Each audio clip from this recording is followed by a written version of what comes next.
Santapan Harian Rabu 29 Juli 2026.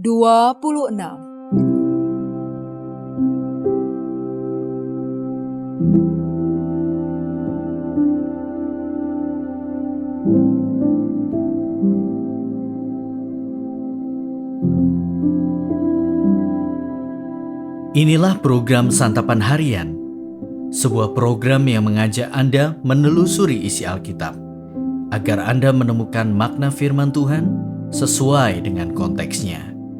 Santapan Harian tertuju bagi Anda yang ingin memiliki kehidupan rohani yang segar, kuat, dan sigap.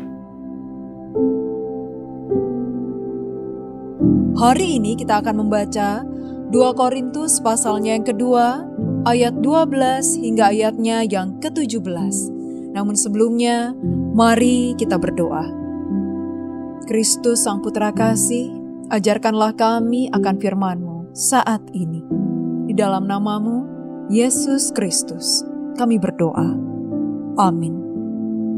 2 Korintus 2 ayat 12-17. Ketika aku tiba di Troas untuk memberitakan Injil Kristus, aku dapati bahwa Tuhan telah membuka pintu untuk pekerjaan di sana. Namun hatiku tidak merasa tenang karena aku tidak menjumpai saudaraku Titus. Sebab itu aku minta diri dan berangkat ke Makedonia. Namun syukur bagi Allah yang dalam Kristus selalu memimpin kami di jalan kemenangannya. Dengan perantaraan kami, Ia menyebarkan keharuman pengenalan akan Dia di mana-mana.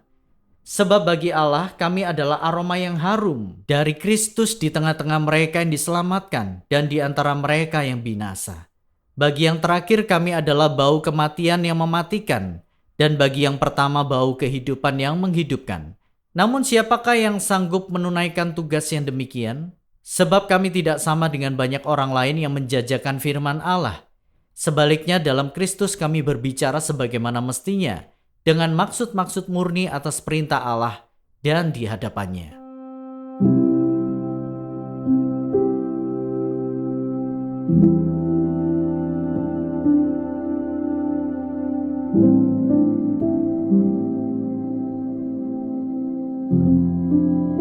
Sahabat Scripture Union Indonesia, aroma yang wangi dapat memberikan ketenangan dan kenyamanan, juga memicu ingatan dan emosi yang positif.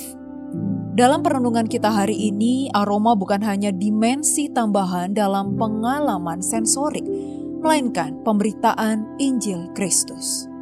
Rasul Paulus melanjutkan perjalanan Injil ke Troas, dan Tuhan membuka hati orang-orang di sana sehingga mereka dapat mendengar kabar baik.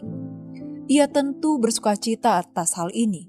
Tetapi ia juga merasa cemas dengan keadaan dan perkembangan jemaat di Korintus. Ia berharap ia dapat bertemu dengan Titus untuk memastikan bahwa mereka semua ada dalam keadaan baik. Maka ia melanjutkan perjalanan ke Makedonia. Sebagai kesaksian, Paulus mengucap syukur. Ia merasa lega karena di sepanjang perjalanan mereka dari kota ke kota, Allah membawa Paulus dan Titus dalam kemenangan Kristus. Melalui pemberitaan Injil yang terus-menerus dilakukan bersama para rasul yang lain, kabar baik keselamatan menyebar dan meluas seperti aroma keharuman Allah. Sebagai hamba Allah, mereka menjadi kesaksian hidup yang harum di tengah semua orang. Mereka itu seperti aroma kehidupan bagi orang-orang percaya. Sebaliknya, bagi orang-orang yang lain, mereka itu seperti aroma kematian. Inilah mengapa tidak semua orang mau menerima Injil Kristus dan para pemberitanya.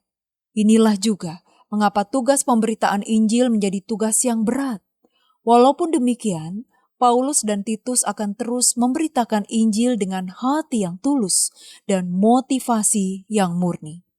Di mana Injil diberitakan, disitulah aroma yang harum dari Kristus dapat tercium. Aroma ini bukan hanya kata-kata manis yang dijual demi keuntungan, melainkan pengenalan akan Kristus Yesus yang membawa setiap orang yang menerimanya dalam kebangkitan dan hidup kekal. Sebagai perenungan kita, aroma seperti apa yang sudah kita sebarkan?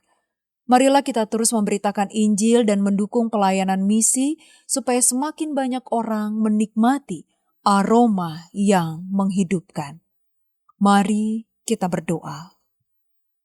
Kiranya hidup dan perkataan kami menjadi pembawa Injil yang memancarkan kasih-Mu pada dunia.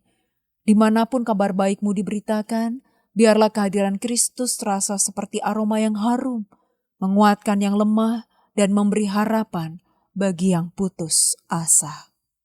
Kristus Yesus, inilah kami.